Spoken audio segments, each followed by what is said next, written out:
BJD ତ 5 ବର୍ଷ ତଳେ ଛାଡ଼ିଥିଲି। ଭାରତୀୟ ଜନତା ପାର୍ଟିରେ ଭାବିଥିଲି ଯେ ଭାରତୀୟ ଜନତା ପାର୍ଟିରେ ରହିବି, ସଂଗଠନର କାର୍ଯ୍ୟ କରିବି, ସକ୍ରିୟ ରାଜନୀତି କରିବି ନାହିଁ।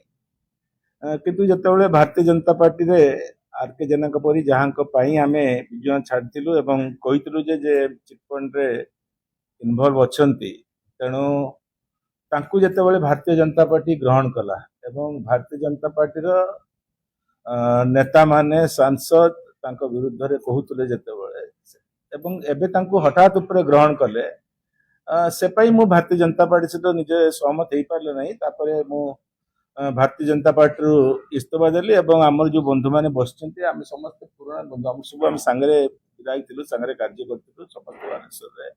ମ୍ୟାଡମ ମଧ୍ୟ ଆମେ ବସିକି ଏମିତି ଦେଖା ସାକ୍ଷାତରେ ଆଲୋଚନା କରୁ କରୁ ଯେ ଆମେ ସମସ୍ତେ ଭାବିଲୁ ଯେ ପୁଣି ମୁଁ ବିଜୁ ଜନତା ଦଳକୁ ଆସିଲେ ଭଲ ହବ, କାହିଁକିନା ଜଣେ ରାଜନୈତିକ ବ୍ୟକ୍ତି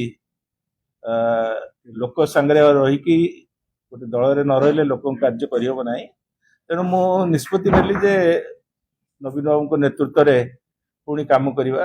ଯୋଉ ମଝିରେ ଗୋଟେ ଯୋଉ ବ୍ୟାରିକେଡ ଥିଲା, ଗୋଟେ ମିଛ କୁହେଳିକା ଯୋଉ ସୃଷ୍ଟି କରାଯାଇଥିଲା, ସେଥିରୁ ବିଜୁ ଜନତା ଦଳ ମୁକ୍ତ ହେଇଛି, ବାଲେଶ୍ୱର ଜିଲ୍ଲା ମୁକ୍ତ ହେଇଛି ଏବଂ ଆମେ ସମସ୍ତେ ମିଳିତ ଭାବରେ ଯାହା ନବୀନ ବାବୁ ଆଜି କହିଲେ ବାଲେଶ୍ୱର ଜିଲ୍ଲାରେ ବିଜୁ ଜନତା ଦଳକୁ ଏକ ନମ୍ବର ଦଳ କରିବା ପାଇଁ ଆମେ ସମସ୍ତେ ପ୍ରଚେଷ୍ଟା କରିବା, ଏ କଥା ନବୀନଙ୍କ ଆଗରେ ଆମେ ପ୍ରତିଜ୍ଞା କରିକି ଆସିଛୁ।